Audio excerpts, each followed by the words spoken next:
El tema es acompañamiento y mentoreo en la transición pastoral. Quisiera hablar primero un poco sobre el contenido de todo el trabajo. En primer lugar, el mentoreo desde una perspectiva histórica de la cultura griega. El segundo bloque es sobre el mentoreo de una perspectiva contemporánea. El tercero, el mentoreo desde una perspectiva bíblica, donde hago énfasis y cojo ejemplos del Antiguo Testamento y del Nuevo Testamento. Y el cuarto bloque es preparando el legado pastoral. Algunos autores claves que he querido mencionar y que he utilizado bastante en el trabajo, pues es William Barclay, el muy conocido y leído por su comentario del Nuevo Testamento. Rick Lewis, profesor y consultor sobre mentoreo desde hace 30 años, con influencia en Australia y en Reino Unido. Lucas Leigh, un gran autor enfocado en las nuevas generaciones. John Maxwell es uno de los autores más conocidos sobre liderazgo en este momento. Gregory Ogden, del que he podido extraer bastante sobre su libro El discipulado que transforma el modelo de Jesús. Y Félix Ortiz, pastor evangélico y autor experimentado en la formación de líderes aquí en España. La motivación para hacer este trabajo de fin de grado pues es una experiencia personal. Desde hace 3 años adquirí la pastoral general de forma abrupta en la iglesia, y debido a todo lo que ha estado pasando me preguntaba muchas cosas sobre por qué las iglesias no pensamos en los relevos generacionales.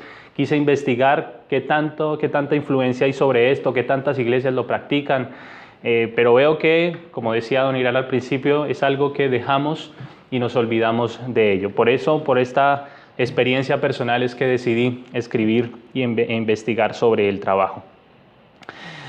Y empezando con uno de los bloques, el número 1, el mentoreo desde una perspectiva histórica, la griega, pues quisiera recordar que el mentoreo no surge en el siglo XXI, no es algo que esté ahora de auge en las empresas, sino que la cultura griega ya lo tenía muy en mente y lo practicaba. Hay un poema bastante conocido, la Odisea de Homero. Odiseo era el rey, Homero era su amigo, el mentor, y Telémaco era su hijo. Entonces, tanto así que Odiseo debe salir del reinado y le pide a Homero que se quede con su hijo y lo mentoree. Esta es una influencia que tenemos de ello. Y otro ejemplo que podemos encontrar en la cultura griega es la relación de mentor que tenía Alejandro Magno con el gran filósofo Aristóteles. Recibió mentoría del gran filósofo porque también había una relación con su padre. En segundo lugar, el segundo bloque, quisiera hablar sobre el mentoreo desde una perspectiva contemporánea. Muchas iglesias están atravesando la necesidad de un relevo generacional.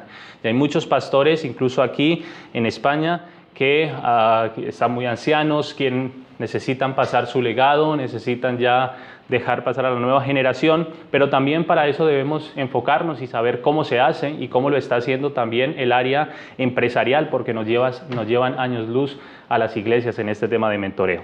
Así que quise resaltar algunas definiciones sobre el mentoreo. La primera de la Real Academia de la Lengua Española, que define mentor como consejero o guía. El mentor es aquella persona que cuenta con un mayor conocimiento y experiencia, y esto le permitirá ayudar y fomentar a otros con menos conocimientos y experiencia. Y otra definición es de Osterhaus y Teja en su libro Mentoreo Magistral, y lo definen como: mentorear ha sido y continúa siendo un vehículo primario en el desarrollo de hombres y mujeres mediante el contacto con gente más experimentada en la práctica, a través de la transmisión de conocimiento, de la entrega de habilidades necesarias y de compartir códigos éticos y morales. Seguidamente quise hablar un poco sobre el mentoreo en el ámbito empresarial. Muchas empresas internacionales han desarrollado un plan de trabajo totalmente muy bueno, porque no solo han aceptado personas jóvenes en sus empresas, no solo las han formado en lo que tienen que hacer, sino que les han puesto a cada una de ellas personas con mucha más experiencia para formarlas y que éstas puedan tener un mayor éxito, ya sea en ventas o influencia, dependiendo de cada empresa. El mentoreo trae una serie de beneficios en el mundo empresarial que luego se pueden también aplicar en el mundo eclesial. Como número 1, ayuda al que tiene poca experiencia. En segundo lugar, el mentor dará al mentoreado consejos personalizados y adecuados a su contexto. Da acceso a algunos contactos y oportunidades profesionales que normalmente sería difícil de conseguir por cuenta propia. Y en cuarto lugar, el mentor, con todo su bagaje de aprendizaje y trayectoria, puede presentar al mentoreado a personas importantes en su campo y abrirle puertas para conexiones, trabajo o eventos en común. Se puede afirmar que mentorear no solo se trata de una actividad profesional, porque también el mentoreo nos damos cuenta que incluye el apoyo emocional y motivacional de las dos partes. Y hay varios niveles de influencia dentro del mentoreo según Maxwell. El primero es ser modelo para aquella persona que se quiere ser mentoreada.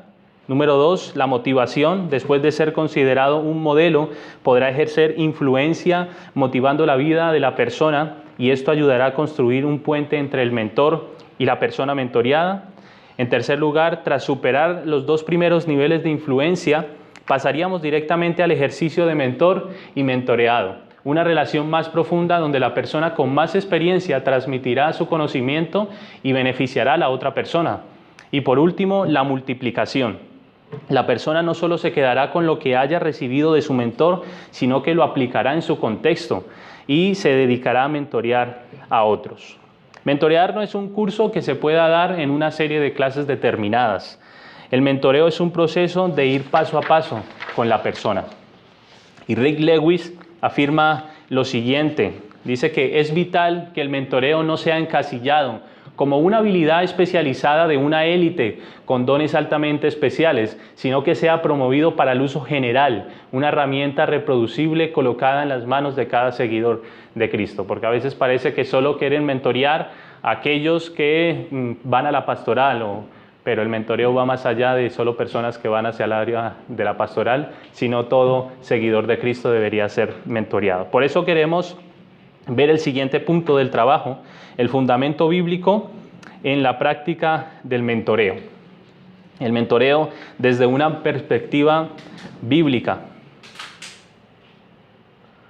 El mentoreo que podemos ver en la Biblia no solo se va a tratar de dos personas, una con más experiencia que la otra, que obviamente es vital porque debe transmitir principios y valores y ayudar a la otra persona, pero como lo afirma Billy Zane, pastor de la Iglesia Centro Familiar Cristiano en Argentina, dice que cuando hablamos del mentoreo dentro de la iglesia, ya no hablamos de una relación meramente humana, sino que se incluye a la persona del Espíritu Santo dentro de la relación mentoreal.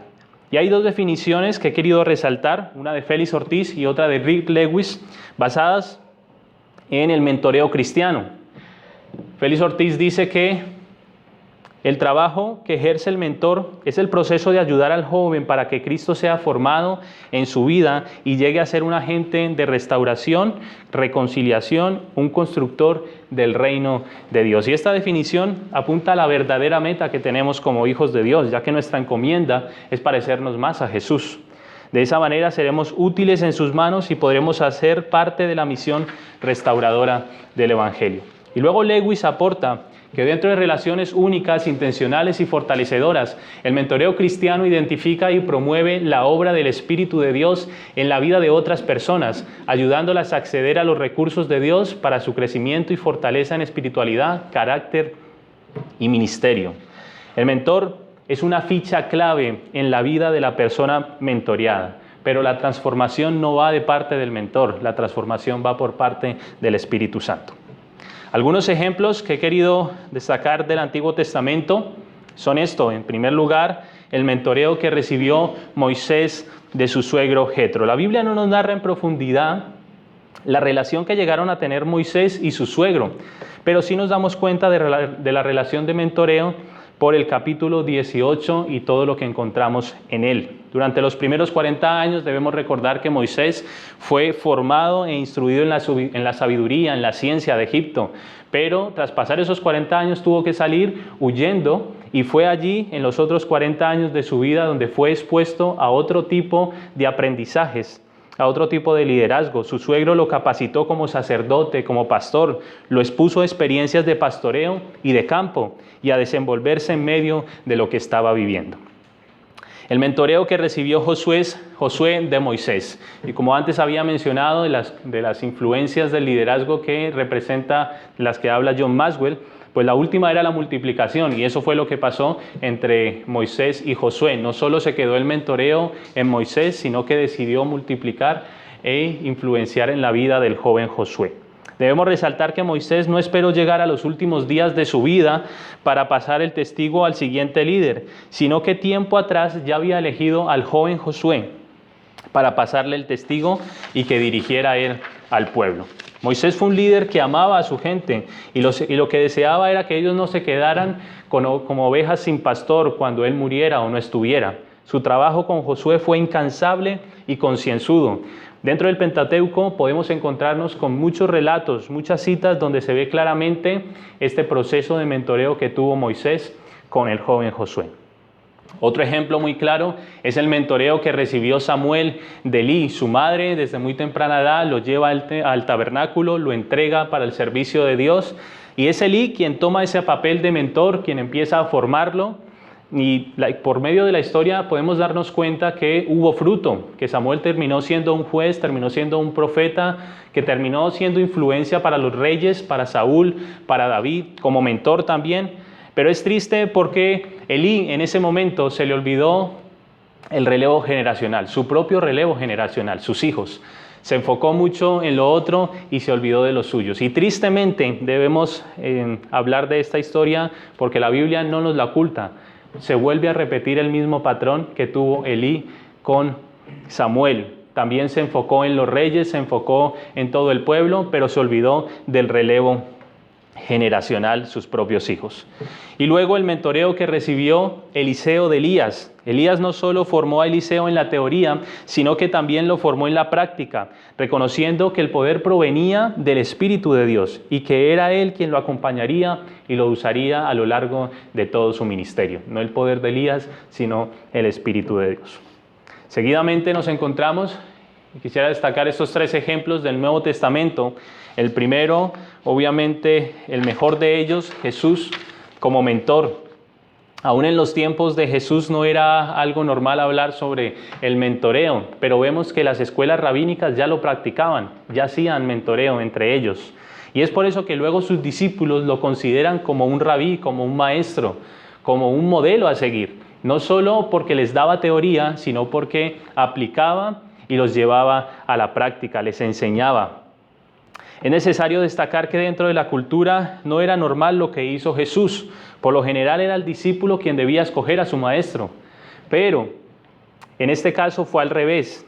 Y esta forma de hacerlo mostraba la confianza que tenía y la determinación que tenía Jesús hacia ellos. 12 hombres distintos que fueron tratados de manera única por Jesús, lo que permitió a Jesús aumentar su conexión con ellos y fomentar una relación totalmente genuina. Los 12 fueron expuestos a vivencias muy buenas, como estar en las bodas de Canaán, festejar, reír, pasarla bien, pero también fueron expuestos a momentos difíciles, como cuando fueron a la casa de Marta y María después de la muerte de su amigo Lázaro. Jesús se convirtió para ellos en su mayor influencia, tanto así que ellos estudiaban su comportamiento, cómo lo hacía cuando estaba con las personas, cómo se comportaba cuando estaba con la multitud, de qué manera obraba cuando estaba solo, cuáles eran los hábitos. Jesús fue el mentor sin fachadas, un hombre que reflejó su servicio y su liderazgo en cada momento, y ellos al ver esto querían parecerse más a él.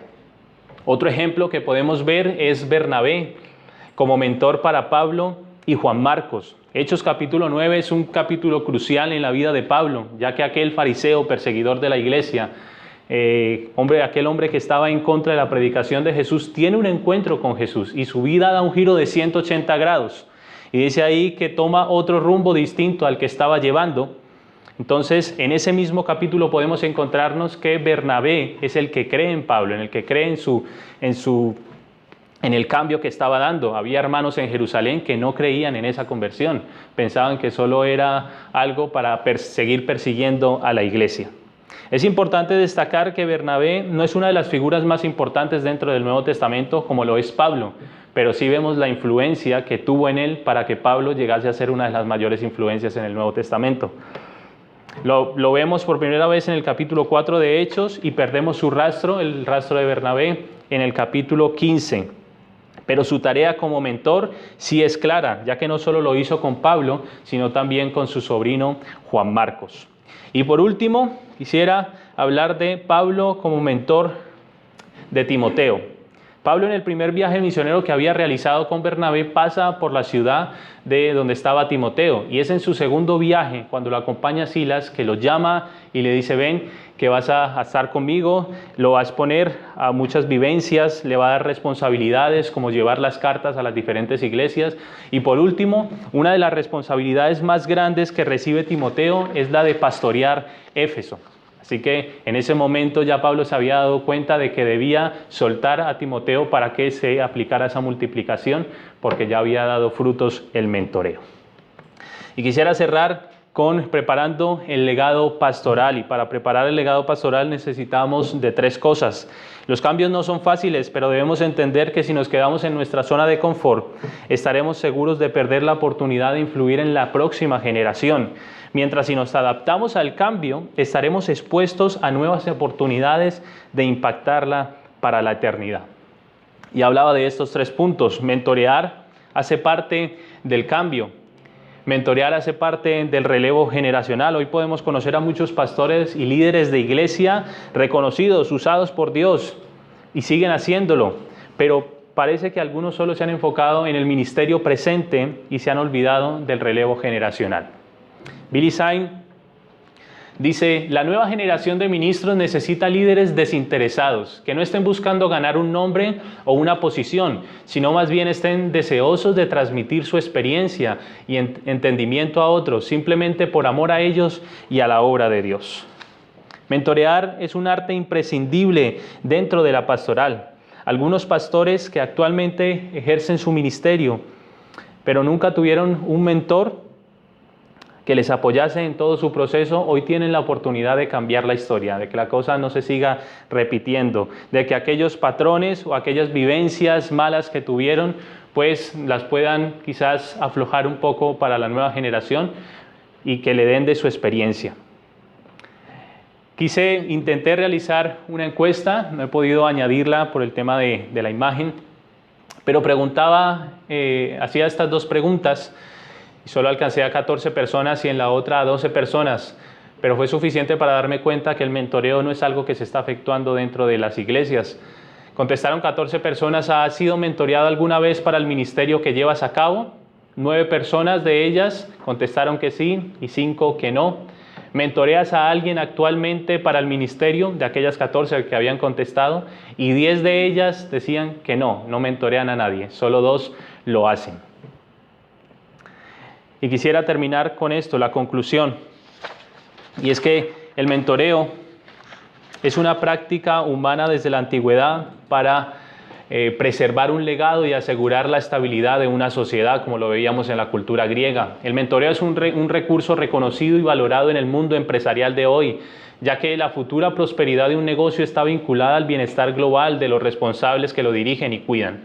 El mentoreo fue una constante en las Escrituras, tanto en el Antiguo Testamento como en el Nuevo Testamento, afirmado por Dios mismo como un elemento necesario y vital en la transmisión del y del liderazgo de su pueblo. En cuarto lugar, el mentoreo fue practicado por el mismo Señor Jesús de manera ejemplar con sus discípulos, aunque inigualable y de forma culminante al dar su vida en la cruz. Y en quinto lugar, el mentoreo es una pieza clave en el ministerio de hoy, por amor a los nuevos obreros y por amor a la iglesia del Señor. Es necesario que esta práctica sea plenamente restaurada en la generación actual, con integridad e intencionalidad, con carácter espiritual y urgente, siguiendo las pautas de la palabra de Dios. Que a Dios sea la gloria. Muchas gracias.